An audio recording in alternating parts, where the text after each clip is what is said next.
Hello everyone, welcome to the class. तो thermodynamics chapter ही हम कंटिन्यूशन में करेंगे।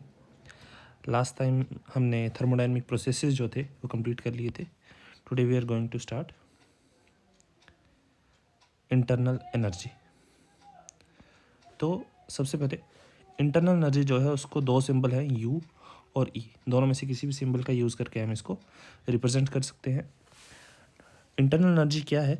असल में it is the amount of energy, कितना अमाउंट ऑफ एनर्जी किसी बॉडी के अंदर प्रेजेंट है, possessed by the body, is called internal energy. Internal energy क्या है? Amount of energy possessed, total amount of energy possessed by any body is called internal energy of that body और that system. ठीक है जी।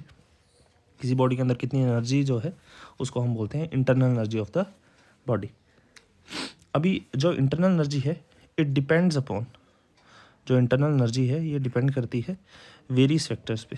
जैसे कि chemical nature क्या है substance का, जैसे वाटर है उसका इंटरनल एनर्जी जो है वो कम होगा, और जो अल्कोहल है या हमारे पास केरोसिन ऑयल है उसका इंटरनल एनर्जी अलग होगा, क्योंकि दोनों को जब जलाएंगे तो केरोसिन ऑयल जो है वो जल जाएगा एकदम से, लेकिन वाटर जो है वो एकदम से नहीं जलेगा या जलेगा ही नहीं।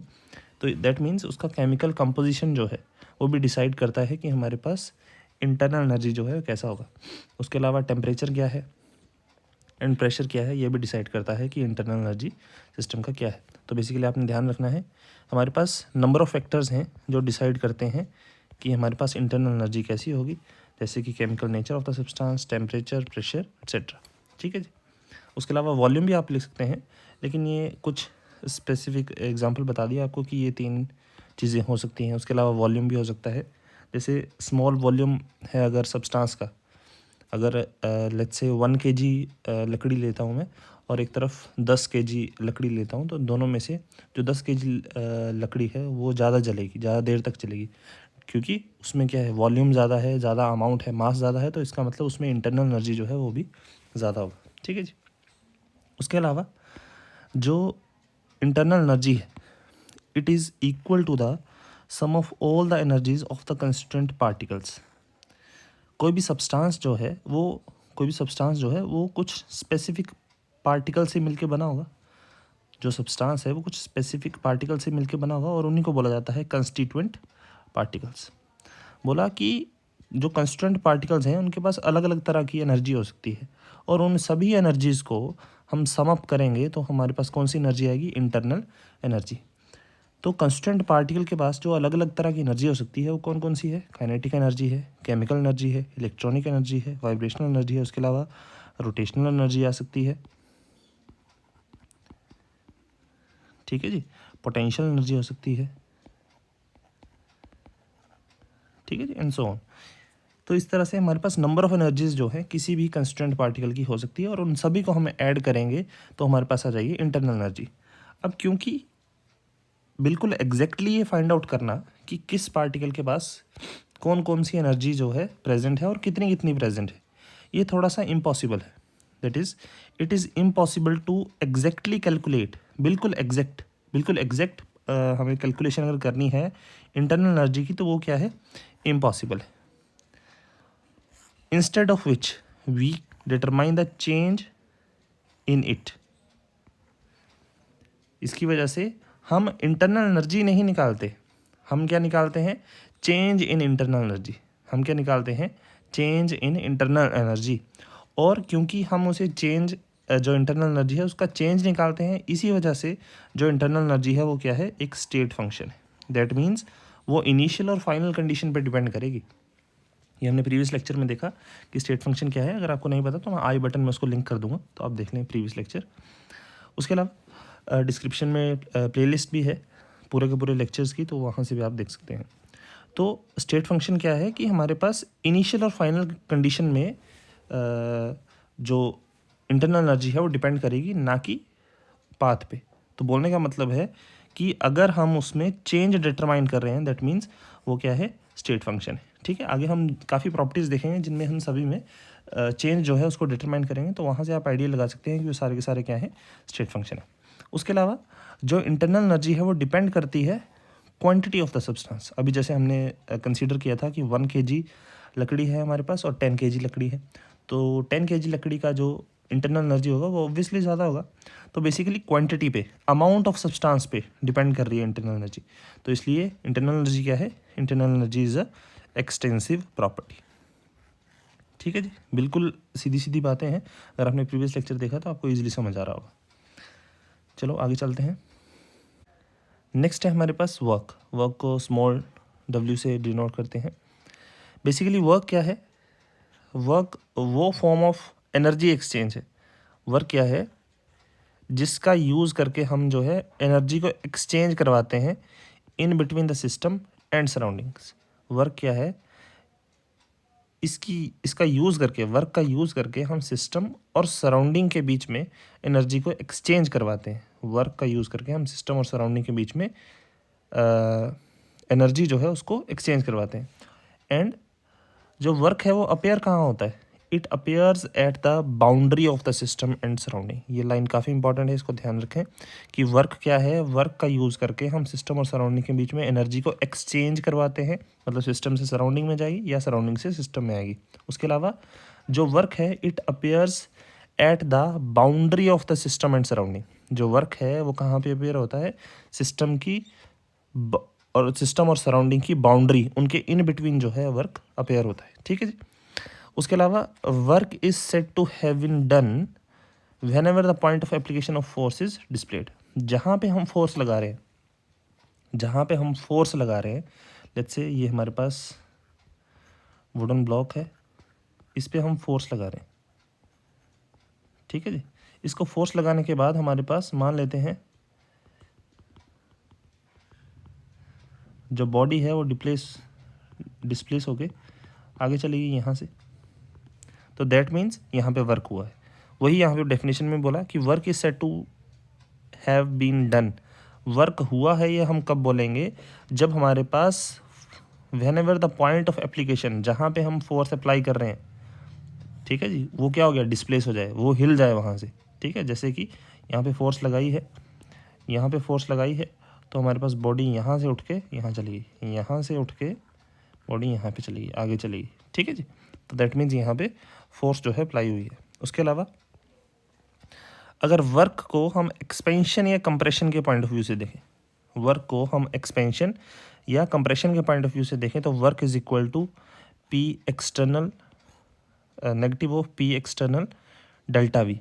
मतलब हमारे पास जैसे मान लीजिए ये गैस है, कंटेनर है हमारे पास, और मान लेते हैं इस पे लगा रखा है पिस्टन।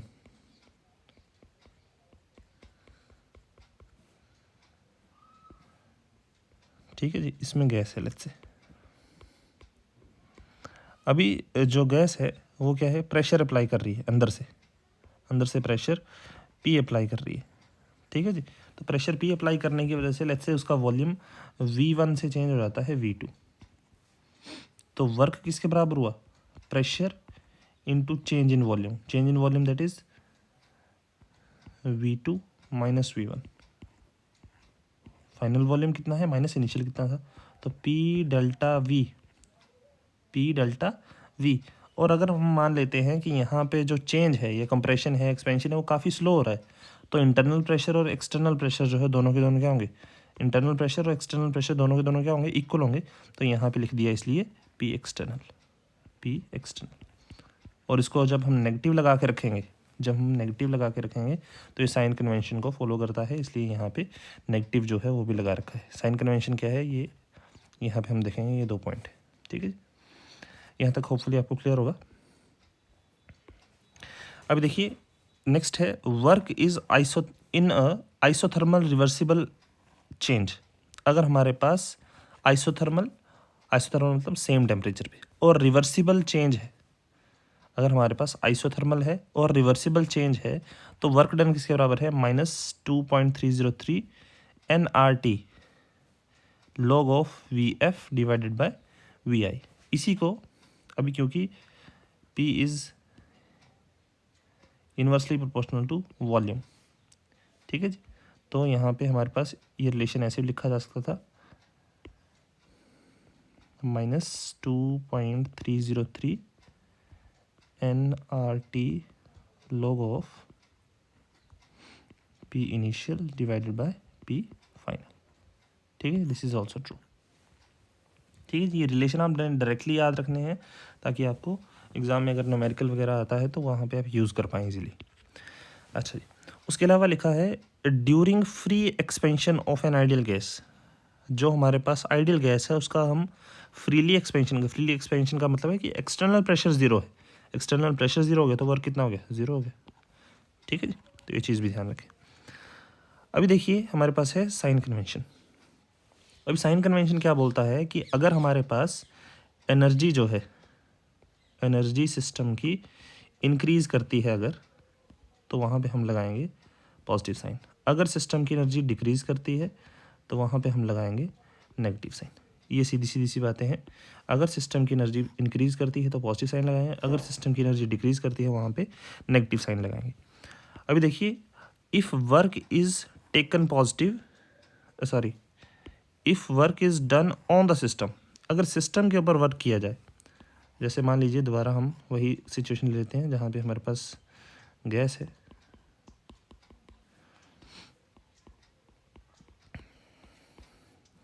अब मान लीजिए यहाँ पे सिस्टम के ऊपर प्रेशर लगाया जा रहा है। अगर सिस्टम के ऊपर प्रेशर लगाया गया तो इसका वॉल्यूम क्या होगा, कम हो जाएगा।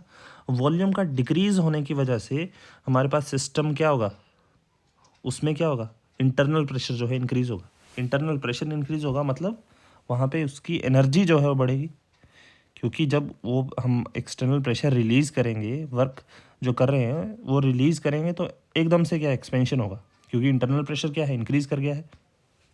तो वही बात है कि एक्सटर्नल, जब व्हेन सिस्टम के ऊपर वर्क किया गया, जब सिस्टम के ऊपर वर्क किया गया तो वर्क क्या लिया जाएगा, पॉजिटिव। क्यों, क्योंकि उसकी वजह से एनर्जी जो है सिस्टम की वो इंक्रीज़ हुई है। तो work is taken positive if done on the system. और जिस टाइम वर्क सिस्टम करता है, जिस टाइम वर्क सिस्टम करता है तो उसका इंटरनल प्रेशर जो है कम होता है, क्योंकि वो अंदर से खुद वर्क करेगा ना, तो अपनी एनर्जी यूज़ करेगा। अपनी एनर्जी यूज़ कर रहा है तो एनर्जी डिक्रीज हो रही है, तो दैट मीन्स वो नेगेटिव आएगा। तो work is taken negative if done by the system. ठीक है, ये दो पॉइंट्स हैं आपको ध्यान में रखने हैं। अगर आपको थोड़ा बहुत डाउट रह गया है तो नेक्स्ट पॉइंट है हमारे पास हीट का, उसमें साइन कन्वेंशन ऐसे ही हम यूज़ करते हैं, तो वहाँ पे आपको क्लियर हो जाएगा। उसके अलावा फिर भी अगर आपको डाउट हो तो प्लीज़ कमेंट सेक्शन में ज़रूर बताएं। नेक्स्ट है work is a path function. ठीक है जी, ये हमने प्रीवियस लेक्चर में देखा था, तो वहाँ से आप इसको समझ लें कि पाथ फंक्शन क्या होता है। तो वर्क जो है हमारे पास पाथ फंक्शन है। ठीक है जी, नेक्स्ट चलते हैं। नेक्स्ट है हमारे पास heat. Heat is denoted by Q. तो जिस तरह से वर्क है, just like work is a form of energy exchanged between the system and surrounding, उसी तरह से हीट जो है वो भी क्या है, एक मेथड है एनर्जी को एक्सचेंज करने का, किसके बीच में, सिस्टम और सराउंडिंग के बीच में। ठीक है जी, जिस तरह से वर्क बाउंड्री पे अपेयर होता है उसी तरह से हीट जो है वो भी बाउंड्री पे अपेयर होती है, सिस्टम और सराउंडिंग। ठीक है जी, अभी हीट सिस्टम ने एब्जॉर्ब कर ली, अगर हीट सिस्टम ने एब्जॉर्ब कर ली तो सिस्टम की एनर्जी क्या हो जाएगी, बढ़ जाएगी।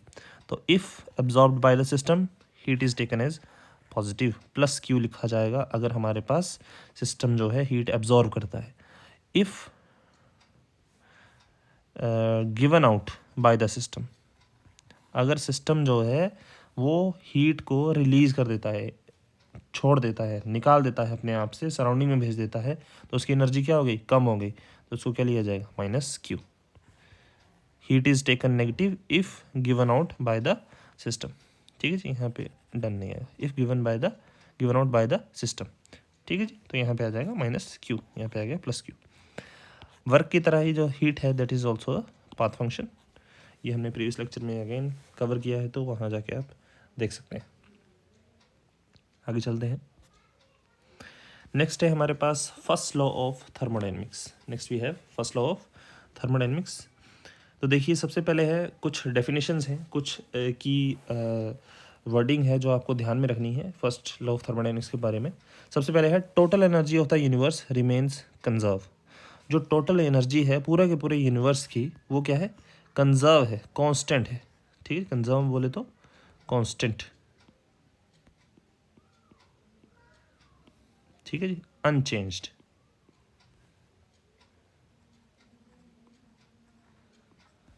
ठीक है जी, टोटल एनर्जी जो है यूनिवर्स की वो वो हमारे पास कांस्टेंट रहेगी या अनचेंज रहेगी। उसके अलावा energy can neither be created, ना उसको हम बना सकते हैं, नॉर बी डिस्ट्रॉयड, ना उसको हम डिस्ट्रॉय कर सकते हैं। लेकिन जो एनर्जी है वो वन फॉर्म ऑफ एनर्जी से किसी दूसरी फॉर्म में कन्वर्ट हो जाती है। ठीक है जी, एनर्जी को ना हम बना सकते हैं ना डिस्ट्रॉय कर सकते हैं, लेकिन जो एनर्जी है वो एक फॉर्म से दूसरी फॉर्म में कन्वर्ट हो जाती है। ठीक है जी। थर्ड स्टेटमेंट देखिए, the number of certain quantity of energy, हमारे पास कुछ क्वांटिटी जो है किसी स्पेसिफिक टाइप ऑफ एनर्जी की क्या हो जाती है, डिसअपेयर हो जाती है। तो क्या होगा, इक्वल अमाउंट, तो इक्वल अमाउंट जो है किसी और तरह की एनर्जी का दोबारा क्या हो जाएगा, अपेयर हो जाएगा। जैसे मान लीजिए हमारे पास कुछ हीट जो है, कुछ स्पेसिफिक अमाउंट हीट का वो डिसअपेयर हो गया, तो हो सकता है वहाँ पे उसी इक्वलेंट अमाउंट का लाइट एनर्जी जो है बनी हो। ठीक है जी। तो बोलने का मतलब है कि हमारे पास एक फॉर्म ऑफ एनर्जी जो है दूसरी में कन्वर्ट होती है।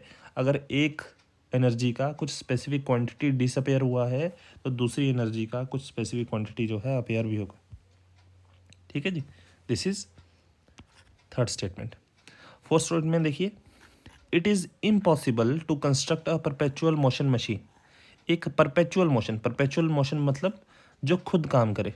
एक बार हमने स्टार्ट कर दिया तो वो खुद चलता रहे। पंखे को एक बार ऑन कर दिया, फिर उसको इलेक्ट्रिसिटी देनी बंद कर दी तो वो खुद ही चल रहा है, ऐसा कभी नहीं हो सकता। ठीक है जी। तो उसको हम क्या बोलते हैं, परपेचुअल मोशन, जो खुद चलती रहे उसको हम बोलते हैं परपेचुअल मोशन। ठीक है जी। बोला it is impossible to construct a perpetual motion machine which could perform work without consuming any energy. बोला हमारे पास एक ऐसी मशीन बनाना जो खुद काम करे बिना कोई एनर्जी को कंज्यूम किए, ऐसा इम्पॉसिबल है। अगर ऐसा हो जाए तो हमें खाना खाने की ज़रूरत नहीं है। खाना खाने की क्या, हमें पानी पीने की, इवन सांस लेने की ज़रूरत नहीं है, क्योंकि सांस जब हम लेते हैं तब भी हमारे बॉडी में जो है एनर्जी बनती है। ठीक है जी। तो अगर हम सांस नहीं लेंगे तो हम चल नहीं पाएंगे। ठीक है, दैट मीन्स अभी कुछ सेकंड के लिए तो चल पाएंगे। क्यों? क्योंकि वो जो हमने सांस लिया है उसने कुछ अमाउंट ऑफ एनर्जी बनाई होगी जिसकी वजह से हम चल पाएंगे। लेकिन एक दो मिनट के बाद हम जो है मूवमेंट नहीं कर पाएंगे, क्योंकि हमारे पास बॉडी में एनर्जी बनना जो है बंद होगी। ठीक है जी। तो बेसिकली परपेचुअल मोशन जो है, जो बॉडी, जो मशीन बिना एनर्जी कंज्यूम करे काम करती रहे, ऐसी बॉडी बनाना, ऐसी मशीन बनाना जो है इम्पॉसिबल है। ठीक है जी। तो ये हो सकता है आपको इन चारों डेफिनेशंस में कुछ एक डेफिनेशंस जो है वो ऐसी लगी हों कि पहले सुनी है। ठीक है। तो बेसिकली जो फर्स्ट लॉ ऑफ थर्मोडायनेमिक्स है, which is basically nothing but law of conservation of energy. ठीक है जी। ये सारे के सारे डेफिनेशंस जो हैं law of conservation of energy को ही एग्जाम्प्लीफाई करते हैं। ठीक है जी। अगर हम मैथमेटिकली बात करते हैं फर्स्ट लॉ ऑफ थर्मोडायनेमिक्स की, अगर मैथमेटिकली बात करते हैं फर्स्ट लॉ ऑफ थर्मोडायनेमिक्स की, तो वो क्या बोलता है, व्हेन हीट इज़ एब्जॉर्ब्ड, जब हीट जो है एब्जॉर्ब हुई bye the system, when heat is absorbed by the system work is done on the system. जब हीट जो है एब्जॉर्ब हुई सिस्टम के द्वारा और वर्क क्या हुआ, किसके ऊपर हुआ, ऑन द सिस्टम, तो हम वर्क को क्या लेंगे, ऑन द सिस्टम है तो प्लस डब्ल्यू, हीट एब्जॉर्ब करी है तो प्लस क्यू, और दोनों को ऐड कर दिया तो वो बताता है हमें इंटरनल एनर्जी चेंज। तो internal energy change is equal to Q plus W, ये चीज़ ध्यान रखें। आगे बोला when heat is absorbed, heat absorb हुई है मतलब plus Q, and work is done by the system, work is done by the system, तो इसको लिखेंगे माइनस डब्ल्यू। तो Q minus W, delta U किसके बराबर आ गया, क्यू माइनस डब्ल्यू, और हमने क्यू निकालनी है तो आ गया डेल्टा यू प्लस डब्ल्यू। ठीक है जी। Basically this is important relation, ये ध्यान में रखें, और एक इसके कॉरस्पॉन्डिंग जो कंडीशंस हैं वो भी ध्यान में रखें। ठीक है जी। This was first law of thermodynamics. ठीक है जी, आगे चलते हैं। नेक्स्ट है हमारे पास zeroth law of thermodynamics. Basically जो जीरोथ लॉ ऑफ थर्मोडायनेमिक्स आया था वो हमारे पास फर्स्ट लॉ के बाद आया था, और क्योंकि ये समझा गया कि जीरोथ लॉ ऑफ थर्मोडायनेमिक्स जो है वो ज़्यादा फंडामेंटल है as compare to first law of thermodynamics. जो जीरोथ लॉ ऑफ थर्मोडायनेमिक्स है वो फर्स्ट लॉ ऑफ थर्मोडायनेमिक्स से ज़्यादा बेसिक है, ज़्यादा फंडामेंटल है, इसलिए इसका नाम सेकंड लॉ ऑफ थर्मोडायनेमिक्स ना रख के जीरोथ, ज़ीरो क्योंकि वन से पहले आता है। ठीक है, ज़ीरो जो है वो वन से पहले आता है, तो वन फर्स्ट लॉ तो आ चुका था, तो इसलिए इसका नाम लिख दिया जीरोथ लॉ ऑफ थर्मोडायनेमिक्स। ठीक है जी। तो देखिए जीरोथ लॉ ऑफ थर्मोडायनेमिक्स क्या है, यहाँ पे मैं डायग्रामेटिकली आपको समझाने की कोशिश करिए। बोला if two system A and B are in thermal equilibrium with each other, हमारे पास ए और बी दो सिस्टम है जो दोनों के दोनों क्या है, थर्मल इक्विलिब्रियम में। थर्मल इक्विलिब्रियम का मतलब है कि दोनों का दोनों टेम्परेचर जो है दोनों का वो सेम है। एक का टेम्परेचर बढ़ता है तो दूसरे का भी बढ़ जाता है, मतलब दोनों का टेम्परेचर जो है सेम रह रहा है, चाहे जो मर्जी कंडीशन हो जाए। तो वहाँ पे हमारे पास सबसे पहले आ गया कि ए और बी दो सिस्टम ऐसे हैं जो थर्मल इक्विलिब्रियम में है। उसी तरह से बी और सी दो एक ऐसे सिस्टम हैं जो अगेन क्या है, थर्मल इक्विलिब्रियम में है। बी और सी भी दो सिस्टम ऐसे हैं जो क्या है, थर्मल इक्विलिब्रियम में। ठीक, तो बोल रहा है कि ए और बी अलग थर्मल इक्विलिब्रियम में है, सी और बी अलग थर्मल इक्विलिब्रियम में है। तो ए और सी जो है वो भी क्या होंगे, थर्मल इक्विलिब्रियम में होंगे। तो यहाँ पे हम क्या बोल रहे हैं कि जो ए और सी हैं वो भी क्या होंगे, थर्मल इक्विलिब्रियम में है। और यही जीरोथ लॉ ऑफ थर्मोडायनेमिक्स है। जीरोथ लॉ ऑफ थर्मोडायनेमिक्स बोलता है if two systems A and B are in thermal equilibrium with each other, also two systems B and C are in thermal equilibrium with each other, then systems A and C are also in thermal equilibrium with each other। ठीक है जी, तो this was zeroth law of thermodynamics. ठीक है जी, जो कि first law of thermodynamics से भी fundamental है। ठीक है जी, आगे चलते हैं। नेक्स्ट हमारे पास एक थर्मोडायनेमिक प्रॉपर्टी है दैट इज इंथैल्पी, जिसको हम डिनोट करते हैं कैपिटल एच से। ठीक है जी, इसके बारे में हम थोड़ा सा डिटेल में डिस्कस करेंगे क्योंकि आगे यूज़ होने वाली है। ठीक है जी, सबसे पहले जस्ट लाइक इंटरनल एनर्जी की तरह ही, just like internal energy, enthalpy is also a state function. Enthalpy जो है वो भी क्या है, एक स्टेट फंक्शन है। इंटरनल एनर्जी की तरह ही इंथैल्पी जो है वो भी क्या है, स्टेट फंक्शन है और एक्सटेंसिव प्रॉपर्टी। जो इंटरनल एनर्जी है और इंथैल्पी है, दोनों के दोनों स्टेट फंक्शन है और एक्सटेंसिव प्रॉपर्टीज है।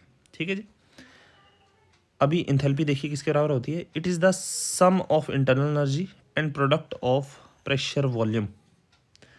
H is equal to E is internal energy and P and V is pressure volume. Basically P V जो है वो कुछ नहीं है, it is a work, pressure volume work हमने देखा था अभी पीछे। वर्क जो है उसको प्रेशर वॉल्यूम की टर्म में हमने समझा था। ठीक है जी, P external into change in volume, that was work. तो वो एक तरह से क्या है, जो वर्क है it is a form of energy. तो प्रेशर वॉल्यूम वर्क और इंटरनल एनर्जी को जब हम ऐड करते हैं दैट गिव्स एंथैल्पी। ठीक है जी, तो बोला हीट इवॉल्व्ड और एब्जॉर्ब्ड एट कांस्टेंट वॉल्यूम। अगर हम कांस्टेंट वॉल्यूम पे बात करते हैं कि हमारे पास कितनी हीट इवॉल्व हुई या कितनी हीट एब्जॉर्ब हुई। इवॉल्व का मतलब होता है निकलना, एब्जॉर्ब का मतलब होता है एब्जॉर्ब हो जाना। ठीक है जी, तो कितनी हीट इवॉल्व हुई या एब्जॉर्ब हुई कांस्टेंट वॉल्यूम पे, तो वो क्या बताता है, इंटरनल एनर्जी चेंज। ये चीज़ ध्यान रखें, क्यू वी जो है यहाँ पे इंथैल्पी का ही एक रूप है। ठीक है, क्यू वी जो है वो इंथैल्पी का ही एक दूसरा वर्जन है, बस यहाँ पे वॉल्यूम जो है वो कांस्टेंट है। ठीक है जी, तो इसको ऐसे भी लिख सकते हैं, heat change at constant volume is equal to the internal energy change. तो Q V is equal to delta U. उसके अलावा हीट चेंज, हीट इवॉल्व या एब्जॉर्ब एट कांस्टेंट प्रेशर। अगर हम बात करते हैं कांस्टेंट प्रेशर पे, अगर हम बात करते हैं कांस्टेंट प्रेशर पे, तो हीट इवॉल्व और एब्जॉर्ब, कितना हीट इवॉल्व हुआ या एब्जॉर्ब हुआ, या इसको हम बोल सकते हैं हीट चेंज, कितना हीट चेंज हुआ एट कांस्टेंट प्रेशर, तो that is equal to enthalpy change. ठीक है जी, इसके बराबर है इंथैल्पी चेंज। ये चीज़ आप ध्यान में रखें, इसको आप नोट डाउन करते रहें साथ साथ में। नेक्स्ट देखिए, बोला energy stored within the substance. हमारे पास जो एनर्जी स्टोर है विद इन द सब्सटेंस और the system that is available for the conversion into heat is called heat content और enthalpy of the system. Energy stored within the substance, जो energy substance के अंदर present है। ठीक है जी। और available है किस लिए, कन्वर्जन इनटू हीट, हीट में कन्वर्ट करने के लिए, तो उसको क्या बोला जाता है, हीट कंटेंट, उसको बोला जाता है, हेल्थ नहीं आएगा यहाँ पे, this is heat, HEAT, this is heat content और enthalpy change of the system, this is heat content और enthalpy change of the system. ठीक है जी। यहाँ पे रिलेशन भी गलत लिख दिया है, यहाँ पे आएगा डेल्टा H। ठीक है जी। तो ये आ जाएगी हमारे पास इंथैल्पी, जिसको H से भी डिनोट कर सकते थे आप, अदरवाइज डेल्टा H हमें ये बताता है कितना इंथैल्पी चेंज हो। ठीक है जी। नेक्स्ट देखिए, अब हमें पता है, अभी हम रिलेशन लगाए निकालने, जो QP और QV हमने देखा, heat change at constant volume और heat change at constant pressure, उनमें रिलेशन है। तो देखिए, as we know QV is equal to delta U and QP is equal to delta H, अभी हमने देखा पीछे ही, और delta H is equal to delta E या डेल्टा U भी लिख सकते थे इसको, डेल्टा U या delta E plus P delta V, क्योंकि डेल्टा V क्या है, V2 minus V1, delta V क्या है, change in volume, delta V क्या है, अगर हमारे पास मान लीजिए जो वॉल्यूम है वो V1 से चेंज हो गया V2 में, वॉल्यूम चेंज हो गया V1 से V2 में, तो चेंज इन वॉल्यूम कितना आ जाएगा, V2 माइनस V1, कि कितना वॉल्यूम चेंज हुआ, और इसी को लिख दिया डेल्टा V। ठीक है जी। तो यहाँ पे डेल्टा V आ गया। अभी इसी डेल्टा V का वैल्यू जो है उठा के पुट कर दिया V2 माइनस V1, यहाँ पे आगे हम delta H is equal to delta U plus P V2 minus V1।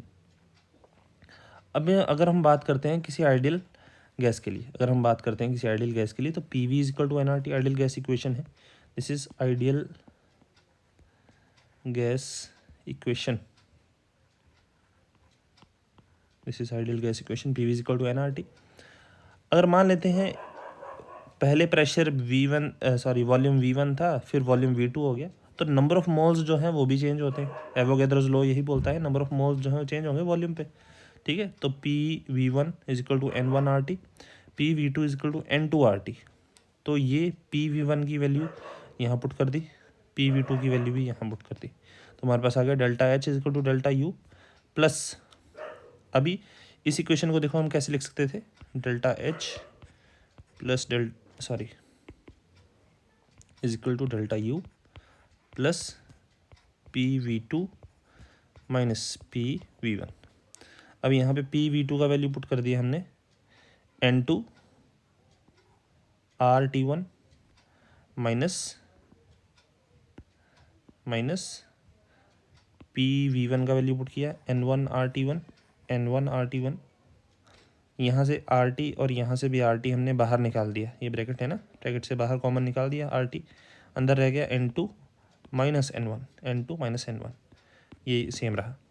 अभी N2 माइनस N1 को लिख दिया हमने डेल्टा NG, ये क्या है बताते हैं अभी, दिस इज डेल्टा NG, और RT एस एच आ गया, डेल्टा U एस एच आ गया, डेल्टा H जो है वो भी एस एच आ गया। अब डेल्टा NG क्या है, it is the difference between the number of moles, it is the difference between number of moles of gaseous products and gaseous reactant.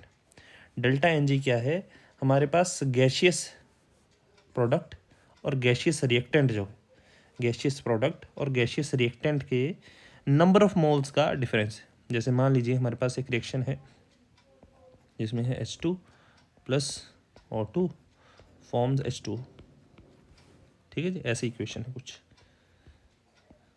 अभी अगर हमें निकालना है डेल्टा NG, और ये मान लेते हैं ये तीनों के तीनों क्या है, गैशियस फॉर्म में, गैस है तीनों के तीनों, डेल्टा NG किसके बराबर आ जाएगा, डेल्टा NG आ जाएगा प्रोडक्ट के नंबर ऑफ मोल्स कितने हैं 2 माइनस गैस के कितने हैं 2 + 3, ठीक है जी, 1 आ जाएगा नंबर ऑफ मोल्स। डिफरेंस है इसमें, आपने पॉजिटिव या नेगेटिव साइन नहीं लेना है, ठीक है जी, मैग्नीट्यूड चलेगा यहाँ पे, ठीक, तो यहाँ पे 1 आ जाएगा, ठीक है, समझ गए। अभी यहाँ पे डेल्टा H का वैल्यू फर्स्ट इक्वेशन से उठाई और यहाँ पुट कर दी, दैट इज़ QP। उसी तरह से यहाँ पे QV का वैल्यू डेल्टा U है, तो डेल्टा U की जगह हमने पुट कर दिया QV, तो ये हमारे पास फाइनल रिलेशन आ गया, QP is equal to QV plus delta NG/RT। ठीक है जी, तो इसको आप नोट डाउन कर लें। नेक्स्ट है हमारे पास हीट कैपेसिटी, नेक्स्ट है heat capacity, which is denoted by capital C। ठीक है जी, इसके बारे में अभी थोड़ा हम पढ़ेंगे। सबसे पहले है हीट कैपेसिटी क्या है, डेफिनेशन है, it is the amount of heat required, कितना हीट प्रोवाइड करें कि हमारे पास जो टेम्परेचर है सिस्टम का वो 1 डिग्री सेल्सियस से इंक्रीज़ कर जाए। हम सिस्टम को कितनी हीट प्रोवाइड करें कि सिस्टम का टेम्परेचर जो है वो 1 डिग्री सेल्सियस से इंक्रीज़ कर जाए, उसको बोलते हैं हीट कैपेसिटी। ठीक है जी। Then we have specific heat capacity. अभी सेम डेफिनेशन है सब कुछ, amount of heat required to raise the temperature, लेकिन यहाँ पे क्वांटिटी ऐड कर दी है, 1 ग्राम ऑफ द सब्सटेंस। जब हमारे पास 1 ग्राम ऑफ सब्सटेंस है उस टाइम पे उसको कितनी हीट प्रोवाइड करें कि टेम्परेचर कितना इंक्रीज कर जाए, 1 डिग्री सेल्सियस, उसको बोलते हैं स्पेसिफिक हीट कैपेसिटी। अगर हम बात करते हैं मोलर हीट कैपेसिटी की, अगर हम बात करते हैं मोलर हीट कैपेसिटी की, तो amount of heat required to raise the temperature of 1 mole of the substance. अभी यहाँ पे क्वांटिटी चेंज हो गई, 1 ग्राम से 1 मोल। ठीक है जी, कितनी हीट प्रोवाइड करें कि हमारे पास टेम्परेचर जो है 1 मोल ऑफ सब्सटेंस का 1 डिग्री सेल्सियस से इंक्रीज कर जाए, उसको बोलेंगे मोलर हीट कैपेसिटी। ठीक है जी। नेक्स्ट है, बोला amount of heat Q, amount of heat Q required to raise the temperature, amount of heat Q required to raise the temperature from T1 to T2 of mass m grams। हमारे पास m ग्राम को substance लिया है, उसको हमने Q amount of heat provide करी temperature T1 से T2 ले जाने के लिए। ठीक है जी। और मान लेते हैं कि स्पेसिफिक हीट कैपेसिटी कितनी दे रखी है, C। स्पेसिफिक हीट कैपेसिटी दे रखी है C, तो इसका हम रिलेशन जो है ऐसे लिख सकते हैं, ये हमारे पास रिलेशन आ जाएगा, Q is equal to MC T2 minus T1। ठीक है, ये रिलेशन काफ़ी इंपॉर्टेंट है, इसको आप ध्यान में रखें, इन न्यूमेरिकल्स में आपका काफ़ी हेल्प करेगा। Q क्या है, हमारे पास कितना हीट प्रोवाइड किया, M आ गया mass of the substance, C आ गया उस सब्सटेंस की हीट कैपेसिटी, T2 टेम्परेचर आ गया जितना टेम्परेचर लेके गए, और T1 टेम्परेचर आ गया जिस टेम्परेचर से लेकर गए, जिस टेम्परेचर से T1 जिस टेम्परेचर तक, दैट इज T2। ठीक है जी, आगे चलते हैं। अभी हमारे पास जो मोलर हीट कैपेसिटी है, जो मोलर हीट कैपेसिटी है वो हमारे पास दो तरह की, CV एंड CP। ठीक है जी। तो जिस तरह से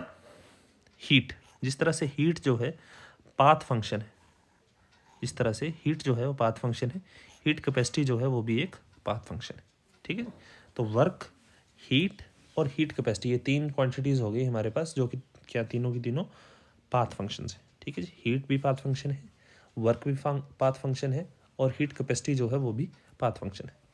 अभी to know the value of C, heat capacity की वैल्यू जानने के लिए conditions such as constant volume और constant pressure have to be specified which defines the path. बोला हीट कैपेसिटी की वैल्यू निकालने के लिए हमें कुछ कंडीशन सेट करनी पड़ेगी। क्यों करनी पड़ेगी कंडीशन सेट, ताकि हमारे पास जो सिस्टम है वो एक स्पेसिफिक पाथ से होके जाए, क्योंकि अदरवाइज ये तो पाथ फंक्शन है, डिफरेंट पाथ होगा तो इसकी वैल्यू डिफरेंट आएगी।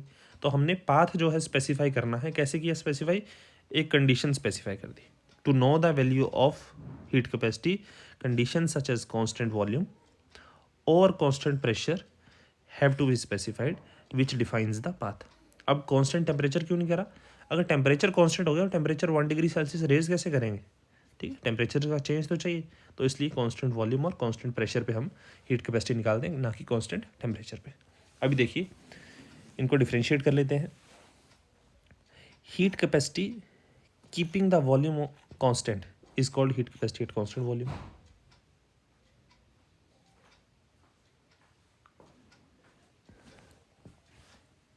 Heat capacity keeping the pressure constant is called heat capacity at constant pressure.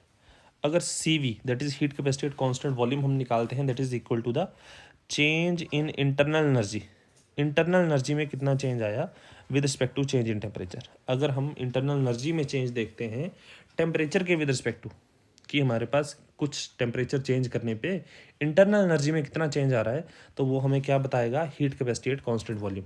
लेकिन अगर हम देखते हैं कि टेम्परेचर चेंज करने पे इंथैल्पी में कितना चेंज आया, टेम्परेचर चेंज करने पे इंथैल्पी में कितना चेंज आया, तो उसको हम बोलते हैं heat capacity at constant pressure. ठीक है जी, that is heat capacity at constant pressure. तो ये दोनों के दोनों रिलेशन इंपॉर्टेंट है, ध्यान में रखें आप। नेक्स्ट है हमारे पास relationship C P minus C V is equal to R. ये रिलेशन जो है आपको डायरेक्टली एग्जाम में पूछा जा सकता है, तो इसको ध्यान में रखें। इसको न्यूमेरिकल्स भी आपको पूछे जा सकते हैं, कंसेप्ट बेस्ड क्वेश्चन पूछा जा सकता है, तो ध्यान में रखें। तो इसको देखिए, अभी हम डिराइव करेंगे। तो सबसे पहले हमारे पास सी पी जो कि delta H upon D D H upon D T के बराबर है, C V D U divided by D T के बराबर है, और बाई डेफिनेशन हमें पता है H is equal to U plus P V. अगर हम 1 मोल ऑफ आइडियल गैस की बात करते हैं तो P V is equal to N R T. यहाँ पे आर टी उठा के हमने पुट कर दिया पी वी की जगह, तो हमारे पास आ गया H is equal to U plus R T. अब हम क्या करेंगे, डिफ्रेंशिएट करेंगे विद रिस्पेक्ट टू टी। अभी देखिए डिफ्रेंशिएशन थोड़ा सा समझ लीजिए। अगर हम बात करते हैं विद रिस्पेक्ट टू टी लिखा है ना, मैं विद रिस्पेक्ट टू एक्स समझा देता हूँ आपको। D by D X is differentiation with respect to X. D by D X क्या है, डिफरेंशिएशन है विद रिस्पेक्ट टू एक्स। मान लीजिए हमारे पास है कोई फंक्शन है y जिसकी हमने डिफरेंशिएशन करनी है, तो वो लिखा जाएगा D Y divided by D X. अगर मान लीजिए हमारे पास होता लेट्स से 3x, इसको हम डिफरेंशिएट कर रहे हैं विद रिस्पेक्ट टू x। अभी 3 तो जो है वो तो कांस्टेंट है, तो 3 बाहर आ जाएगा, और अंदर क्या रह गया, D x divided by D x, और ये होता है 1 के बराबर। तो ये किसके बराबर आ गया, ये आ गया 3 के बराबर। तो वही चीज़ जो है यहाँ पे हमने यूज़ करी है, इसलिए यहाँ पे आ रहा है टी जो है, क्योंकि विद रिस्पेक्ट टू टी हम डिफरेंशिएट कर रहे हैं, यहाँ पे टी है तो ये 1 हो जाएगा, तो यहाँ पे आर रह जाएगा, आर एस एच आ गया। यू जो है D U by D T रह गया, जो यू है वो D U by D T रह गया। एच जो है वो D H by D T रह गया। अब D U by D T को उठा के हम इस तरफ ले आए इज इक्वल टू के, तो ये नेगेटिव में हो गया, और इस तरफ रह गया R. D H by D T जो है वो किसके बराबर है, C P. D U by D T किसके बराबर है, सी वी के, तो C V, C P minus C V आ गया आर के बराबर। ठीक है जी, एक तो रिलेशन आपने ये ध्यान में रखना है कि C P minus C V is equal to R. दूसरी चीज़ क्या, अभी सी पी में से कुछ वैल्यू निकाल रहे हैं तो आर के बराबर आ रही है। सी पी में से कुछ वैल्यू निकाल रहे हैं तो आर के बराबर आ रही है, और आर एक पॉजिटिव वैल्यू है, तो दैट मीन्स जो सी पी है is greater than C V. C P is greater than C V, और कितनी से कितना ग्रेटर, आर वैल्यू से। आर किसके बराबर है, 2 कैलोरीज। हालांकि जो आर है it is a gas constant, R is a gas constant. इसका वैल्यू किसके बराबर है, या तो 2 कैलोरीज या 8.314 जाउल्स, दोनों में से कोई भी आप ध्यान में रखेंगे तो चल जाएगा। ठीक है जी, तो आर का वैल्यू जो है दैट इज़ 2 कैलोरीज या 8.314 जाउल्स। ठीक, एक रिलेशनशिप और है हमारे पास, C P upon C V. C P को सी वी से जब हम डिवाइड करेंगे तो हम एटॉमिसिटी जो है गैस की, एटॉमिसिटी मतलब कि हमारे पास कितने एटम्स प्रेजेंट है किसी गैशियस मॉलिक्यूल में, किसी गैशियस मॉलिक्यूल में कितने एटम्स प्रेजेंट है, उसको हम फाइंड आउट कर सकते हैं किससे, जब हम C P upon C V का रेशो निकालते हैं। एग्जैक्टली हमें C P upon C V का रेशो निकालना नहीं है, जैसे आपको रैंडम वैल्यूज़ हैं वो एग्जैक्टली आपको याद रखनी। ठीक है जी, थोड़ा सा इंटर रिलेशन में समझाऊंगा आपको क्या है, कैसे निकालते हैं। जैसे बोला इंटरनल एनर्जी जो है एसोसिएटेड है किसी भी पार्टिकल पे, internal energy associated with any molecules, किसी भी मॉलिक्यूल की इंटरनल एनर्जी जो है वो डिपेंड करती है उसकी डिग्री ऑफ फ्रीडम पे। किसी भी मॉलिक्यूल की इंटरनल एनर्जी जो है वो डिपेंड करती है डिग्री ऑफ फ्रीडम पे। डिग्री ऑफ फ्रीडम क्या है, it means different types of motion. Degree of freedom का मतलब है कि अलग अलग तरह का मोशन जो मॉलिक्यूल कर सकता है उसको बोलते हैं डिग्री ऑफ फ्रीडम। और अलग अलग तरह का मोशन कैसा, translational, rotational and vibrational. Translation का मतलब होता है एक स्पेसिफिक डायरेक्शन में जाना, रोटेशनल का मतलब होता है रोटेट करना, वाइब्रेशन का मतलब है जैसे अभी देखना टू एंड फ्रो जाना, एक ही पाथ पे चलना लेकिन आगे पीछे चलना, दिस इज़ वाइब्रेशनल मोशन। ठीक है जी, तो ये 3 तरह के मोशन जो है हमारे पास कोई मॉलिक्यूल कर सकता है, और यही जो टाइप ऑफ मोशन जो मॉलिक्यूल कर सकता है उसी को बोलते हैं डिग्री ऑफ फ्रीडम। ठीक है जी, होपफुली आपको डिग्री ऑफ फ्रीडम क्लियर होगा।